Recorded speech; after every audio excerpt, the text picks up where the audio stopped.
ओ गणयन्ते ये ते गुणा यर्गणयन्ति ते गुणा यो गुणेभ्यो निर्गतः स निर्गुण ईश्वरः।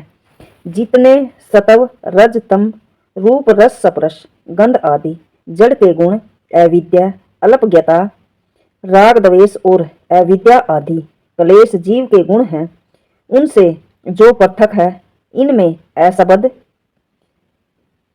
सप्रश रूप मव्यम इत्यादि उपनिषदों का प्रमाण है। जो शब्द सप्रश रूप आदि गुण रहित है, इससे परमात्मा का नाम निर्गुण है।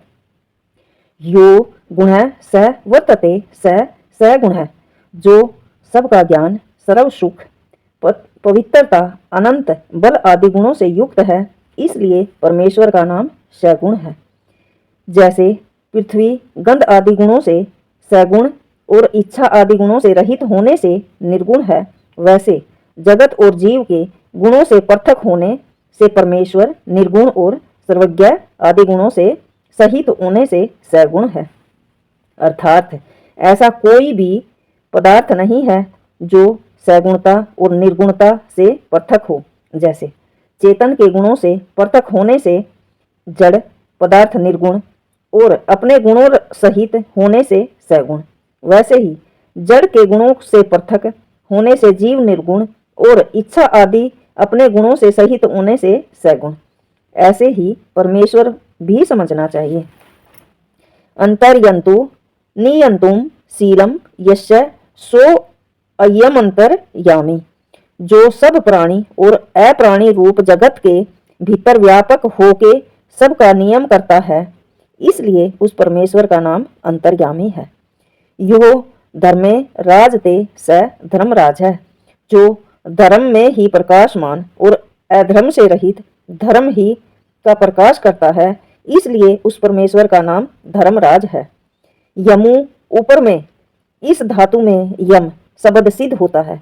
यह सर्वान प्राणनो निच्छन्ति स यम है, जो सब प्राणियों के कर्म फल देने की व्याख्या करता है और सब अन्यायों से पृथक रहता है, इसलिए उस परमात्मा का नाम यम है। भज सेवायाम इस धातु से भग, इससे मतुप होने से भगवान शब्द सिद्ध होता है। भग सकलश्च वर्य सेवन व विद्यते यस्य स भगवान, जो समग्र ऐश्वर्य से युक्त व भेजने के योग्य है, इसलिए उस परमेश्वर का नाम भगवान है। मन ज्ञाने इस धातु से मनु शब्द सिद्ध होता है। यो मन्यते स मनु, जो मनु अर्थात विज्ञानशील और मानने योग्य है, इसलिए उस ईश्वर का नाम मनु है। परिपालन पुण्यतो परिपालन पुण्यो इस धातु से पुरुष शब्द सिद्ध हुआ। यह सव्यापृता चराचरम जगत प्रणाति पुण्यते व स पुरुष है, जो सब जगत में पूर्ण हो रहा है, इसलिए उस परमेश्वर का नाम पुरुष है।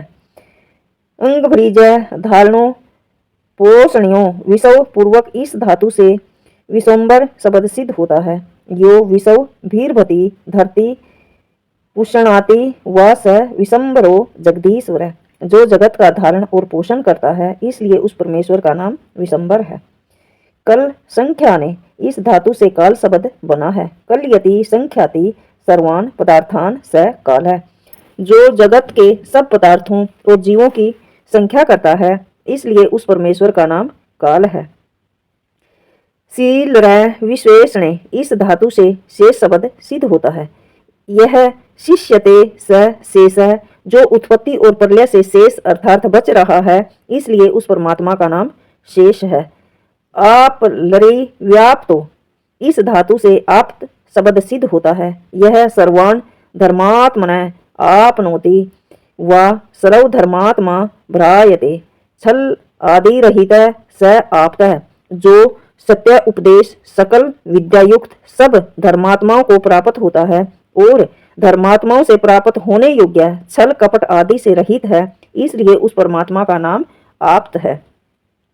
ढृंकुज करणे सम पूर्वक इस धातु से शंकर शब्द सिद्ध हुआ। यह संकलाणम सुख करोति सह संकर है, जो कल्याण अर्थात सुख का करने वाला है, इसलिए उस ईश्वर का नाम शंकर है। महत शब्द पूर्वक देव शब्द से महादेव सिद्ध होता है। यो महताम देव स महादेव, जो महान देवों का देव अर्थात विद्वानों का भी विद्वान, सूर्य आदि पदार्थों का प्रकाशक है, इसलिए उस परमात्मा का नाम महादेव है। प्रणिज्य तर्पणे कांतो च, इस धातु से प्रिय शब्द सिद्ध होता है। यह प्रणनाति प्रियते वा स प्रिय है, जो सब धर्मात्माओं, मुमुक्षुओं और शिष्टों का प्रसन्न करता है और सब की कामना के योग्य है, इसलिए उस ईश्वर का नाम प्रिय है। भू सतायाम, स्वयं पूर्वक इस धातु से स्वयंभू शब्द सिद्ध होता है। यह स्वयं भवती स स्वयंभूरीश्वर, जो आप से आप ही है, किसी से कभी उत्पन्न नहीं हुआ, इससे उस परमात्मा का नाम स्वयंभू है। पू शब्द इस धातु से कवि शब्द सिद्ध होता है।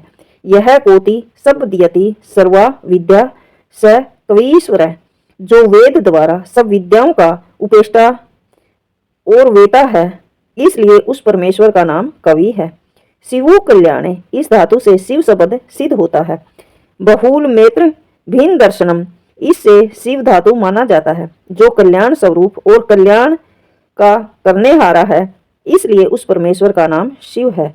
ये 100 नाम परमेश्वर के लिखे हैं, परंतु इससे भिन्न परमात्मा के असंख्य नाम हैं, क्योंकि जैसे परमात्मा के अनंत गुण कर्म स्वभाव हैं, वैसे उसके अनंत नाम भी हैं।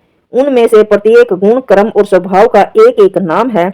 इससे ये मेरे लिखे नाम समुद्र के सामने बिंदुवत हैं, क्योंकि वेद आदि शास्त्रों में परमात्मा के असंख्य गुण कर्म स्वभाव व्याख्यात किए हैं। उनके पढ़ने पढ़ाने से बोध हो सकता है और अन्य पदार्थों का ज्ञान भी उन्हीं को पूरा हो सकता है जो वेद शास्त्रों को पढ़ते हैं। जैसे अन्य ग्रंथकार लोग आदि मध्य और अंत में मंगलाचरण करते हैं, वैसे आपने कुछ भी न लिखा न किया। ऐसा हमको करना योग्य नहीं, क्योंकि जो आदि मध्य और अंत में मंगल करेगा, तो उसके ग्रंथ में आदि मध्य तथा अंत के बीच में जो कुछ लेख होगा वह अमंगल ही रहेगा। इसलिए मंगलाचरण शिष्टाचारात् फल दर्शनाच तितश्चेति, यह संख्या शास्त्र का वचन है। इसका यह अभिप्राय है, जो न्याय पक्षपात रहित सत्य वेद ईश्वर की आज्ञा है, उसी का यथावत सर्वत्र तथा सदा आचरण करना मंगलाचरण कहता है। ग्रंथ के आरंभ से ले के समाप्ति पर्यंत सदाचार का करना ही मंगला आचरण है, न कि कहीं मंगल और कहीं अमंगल लिखना। देखिए महर्षि महर्षि के लेख को। यान्यान्वादानि कर्माणि तानि सेवेति व्यानि नो इत्राणि, यह तैत्तिरीय उपनिषद का वचन है। हे संतानों, जो अनवद्य अनिंदनीय अर्थात धर्मयुक्त कर्म है, वे ही तुमको करने योग्य है, अधर्म युक्त नहीं। इसलिए जो आधुनिक ग्रंथों में श्री गणेशाय नमः, सीतारामाभ्याम नमः, राधा कृष्णाभ्याम नमः, श्री गुरु चरणाभिध्याम नमः, हनुमते नमः, दुर्गाय नमः, वटुकाय नमः, भैरवाय नमः, शिवाय नमः, सरस्वती नमः, नारायणाय नमः इत्यादि लेख देखने में आते हैं, इनको बुद्धिमान लोग वेद और शास्त्रों से विरुद्ध होने से मिथ्या ही समझते हैं, क्योंकि वेद और ऋषियों के ग्रंथों में कहीं ऐसा मंगलाचरण देखने में नहीं आता, और आरस ग्रंथों में ओम तथा अथ शब्द तो देखने में आता है। देखो, अथ है